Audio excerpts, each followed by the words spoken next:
23-24 సంవత్సరానికి 15వ finance commission గ్రాంట్లు రెండో విడత దాని రూపొంది కింద 998.62 కోట్లు విడుదలయ్యాయి.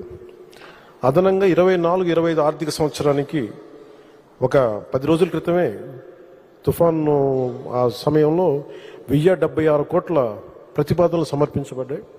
ఇందాక వస్తుంటేనే మెసేజ్ వచ్చింది, అది కూడా ఆమోదం పొందింది, ఈరోజు శాంక్షన్ కూడా అయింది. ఎందుకంటే మన గౌరవ సభ్యులందరూ మాట్లాడుతూ మనకి పంచాయతీలకు ఉంది అంటే, మీకు పంచాయతీ రాజ్ శాఖ తరఫున మీకు మాటిస్తున్నాం.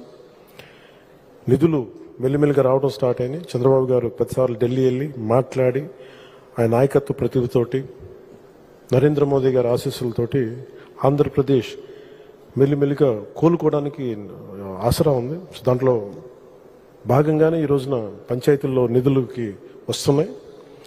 గుంటల దగ్గర నుంచి రోడ్లు,